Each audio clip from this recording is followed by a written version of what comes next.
אחת השאלות שכל אישה מתחבטת בה היא איך לבנות לעצמי שגרת טיפוח נכונה שתגרום לי להיראות הכי יפה שאני יכולה. האם אני חייבת סרום ואיזה, האם אני חייבת טיפול קוסמטי כמה פעמים בשנה, איך בדיוק מחליטים מה מורחים בבוקר, מה בערב. זה נשמע קטן אבל בעצם זה לא, כי זה צריך להיות פרסונלי. בפינתה מד האור נפענח כמה סודות של טיפוח נכון עם דוקטור רונית שגב, ביולוגית חוקרת עור ומנכ"לית ביופור. וואו, רונית, דוקטור! אז איזה נושא מעניין הבאת לנו היום? נכון, אז בוא נתחיל ממה שפחות נכון. אילו טעויות אנחנו רואים שנשים עושות בשגרת הטיפוח שלהן?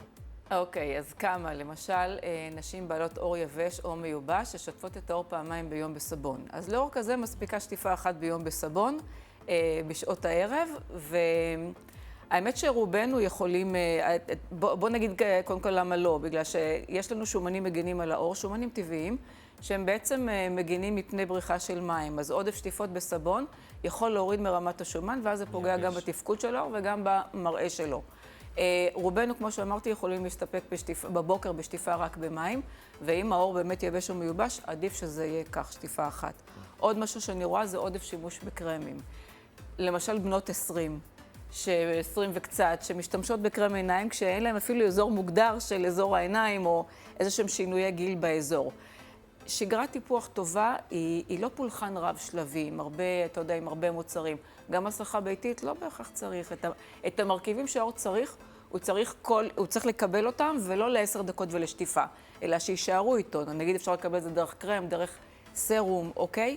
ובאמת שגרת טיפוח שמתאימה לנו יכולה להיות, היא צריכה להיות פרסונלית, היא יכולה להיות 2-3 שלבים פשוטים, אבל של הדברים שבאמת מתאימים לנו אישית, וכשאישה עושה את זה ומשתמשת במוצרים שנכונים לה, אז העור שלה מספר את זה. הוא חי, הוא קורן, רואים את זה. תגידי, דיברנו על שטיפת עור בסבון, אז יש כאילו עדיפות לסוג סבון? זה יכול להיות אותו הסבון שאנחנו שוטפים איתו את הגוף? אני שואלת ואני מתכווצת.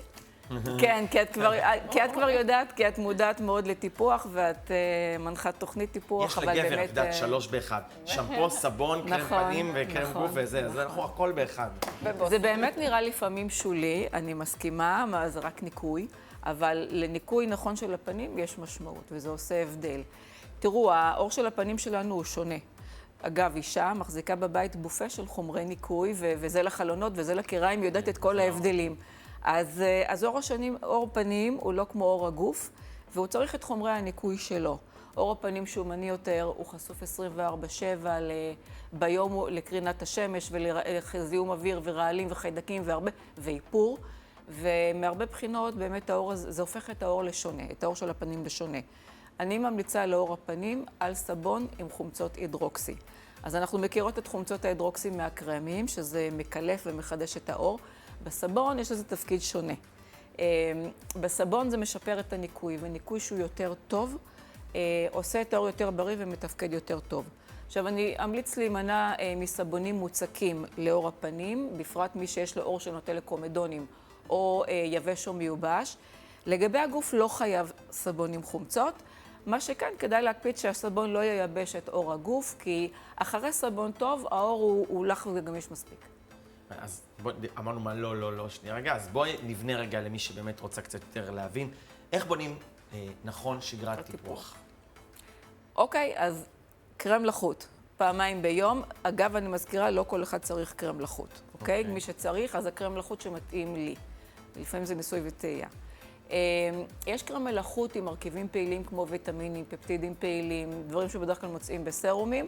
אם זה הקרם שלנו, אז לא בהכרח צריכים סרום. אני יודעת שזה ניפוץ מיתוס. משנות ה-30 ואילך שלנו, כדאי לבחור תכשיר מחדש ומקלף עם חומצות, בהתאם לגיל, למצב העור, יש מגוון רחב וטוב. וקרם כזה לא חובה כל ערב, דרך אגב, אפשר 2-4 פעמים בשבוע לקבל תוצאה טובה.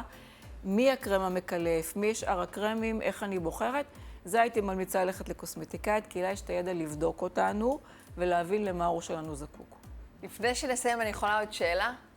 תראי, היום עם כל האינטרנט והעיר רוצה כמו של זה, והרשתות, ואני מרגישה שהכל נורא חשוף ופרוץ, ובאמת, את יודעת, התחלנו את השיחה בזה שאמרת, בחורה בת 20 עושה ריבוי שלבים, איך נמנעים מהדבר הזה? מבינים, אותה בחורה בת 20, אם הייתה לה בעיה רפואית, היא לא הייתה הולכת לבלוג באינטרנט ומחפשת שם פתרון, היא הייתה הולכת לרופא. אז בכל גיל, כשמציק לנו, בגיל 11 עם אקנה ובגיל בוגר עם סימני גיל, כשמציק משהו בפיזיולוגיה, הולכים למומחה, לאותו איבר. דוקטור רונית שגב, תודה רבה שהבאת לנו סדר בתוך כל הבלגן הזה של שגרת הטיפוח. ניפגש בפינה הבאה של מדע אור עם עוד כלים שיעזרו לנו להיות הגרסה הכי טובה והכי מטופחת של עצמנו. תודה.